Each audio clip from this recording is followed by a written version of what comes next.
Back at it again. My name is David. You already know who I am, but that was just me introducing myself. And you already know I'm with Max and Fix. Today we got something very special. We're right off the coattails of Apple's Peak Performance Special event, and we are going to do a recap of what we saw and what was unveiled. Let's hop into it, but before we do, you already know how I do. Go ahead and like, comment, and subscribe. Let us know your thoughts on here, because we talked a lot about what to expect, all the rumors that have been circulating. Let's see what actually came to fruition with this event, all right? Boom, let's get into it. We got a lot of what we were expecting. Apple's Peak Performance Special event was held on March 8th, and leading up, there were many things we were looking for, such as the third generation iPhone SE, an updated iPad Air, a new MacBook Air, and a new Mac Studio, which we learned about rather late in the game. And we got a lot of what we were expecting. Maybe they got the last two confused though, because we did hear a lot about that MacBook Air, but got a Studio instead. And it makes me feel like after this, I think Apple releases leaks on purpose just to cause mass hysteria before these functions. I wouldn't be surprised. It's a great marketing strategy. Tim Cook started the event by talking about the developments in the Apple TV realm to highlight its latest projects, like working with the most impressive filmmakers in the world to deliver some incredible Apple original content already out and those soon to come. He started out soft and concluded this segment by announcing Apple's first sports deal and introduced Major League Baseball coming to Apple TV on Friday nights before turning it over to the products, where all the bets and predictions started to be revealed. Introducing the news on products, he recapped the success of the iPhone 13 before he introduced two new colors for the iPhone 13, all right? So for the two new colors, we have green and we have alpine green, respectively. It's giving army fatigue realness, if you will. Pre-orders for that start on March 11th, which is on a Friday, and will be available the week after on March 18th. So be on the lookout for that. I know there are those of you who are very excited for these two new colors. It's kind of a different take on the color spectrum that they've had for this phone so far. Following the improved iPhone 13 colors, we delved into the Apple Silicon. Apple has brought the A15 Bionic chip to another iPhone, the much anticipated third generation iPhone SE. The iPhone was highlighted with a home button, new exciting speeds towering over the iPhone 6s, the 7, and the 8, and comes with more durable glass and a 12 megapixel camera. Pre-orders for that iPhone will start the day the iPhone 13 colors become available, which again is March 18th. Next, moving right along, Tim introduced the new iPad Air. The new and exciting iPad Air will now be equipped with the M1 chip. The chip upgrade for the iPad will bring with it 60% faster performance and 2 times faster graphics. It goes on with more improvements like a 12 megapixel ultra wide camera with center stage support. Now that this is here, all of the iPad models now feature center stage. Along with that, 5G is also being brought to the new and improved iPad Air and has increased USB-C port performance that's now up to 2 times fast. Lastly, the new storyboard feature helps users create finished videos in a new release of the iMovie for aspiring filmmakers. The new iPad will come in space gray, starlight, purple, pink, and a new blue. And you can pick these up in either 64 gigs or 256 gigs. Pre-orders for that starts March 11th, and that will be available on March 18th. Kind of like the colors on the iPhone 13.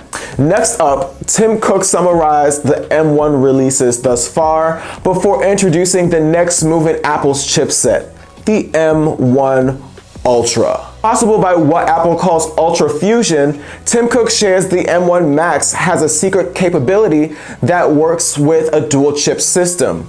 What Apple calls Ultra Fusion allows 2 chips to be connected via the motherboard with a die-to-die interconnecting technology. It accomplishes blazing performance with a 2.5 terabytes per second interprocessor bandwidth. The M1 Ultra supports 125 gigabytes of RAM, has a 64-core GPU and a 20-core CPU with 16 high-performance cores and 4 efficiencies, making it 8 times faster than the M1. Talking about a secret.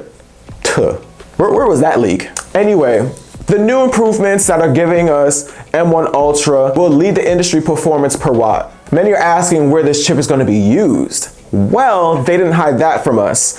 The new chip will be used with the newly unveiled Mac Studio, aimed to quell users' requests for more performance, connectivity, and modularity. The Studio will be 50% faster than the Mac Pro and has 3.4 times faster graphics than the MacBook Pro as well. In conjunction to the Studio, it will work with a display that allows up to a 30-degree tilt and a high adjustable option.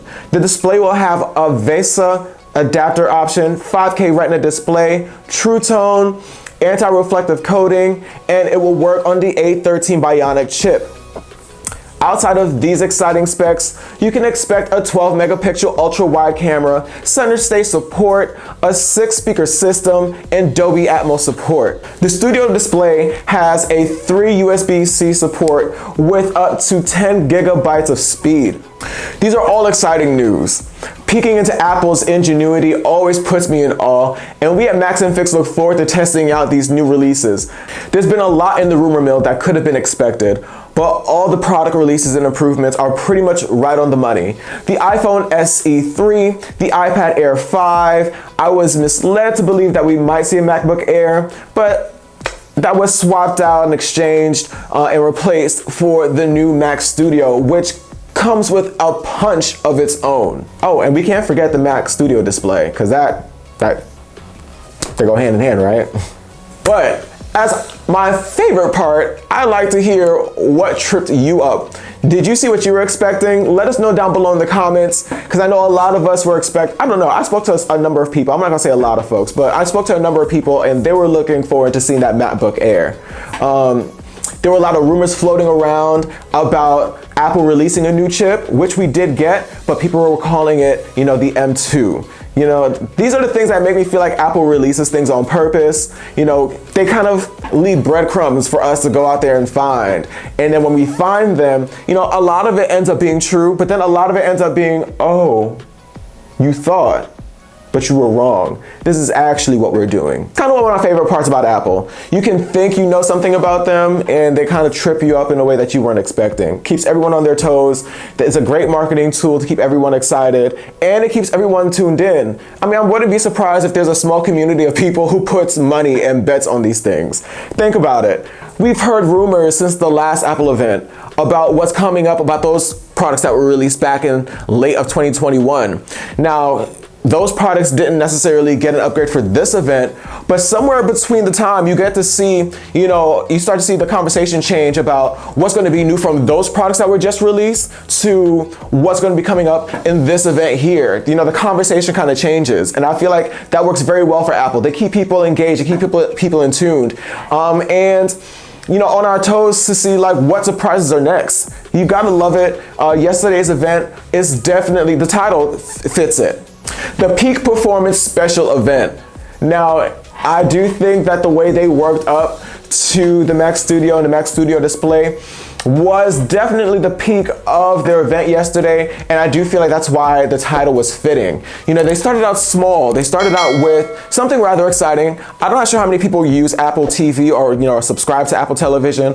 I myself am, and I have a couple shows that I really do love that Apple has as originals.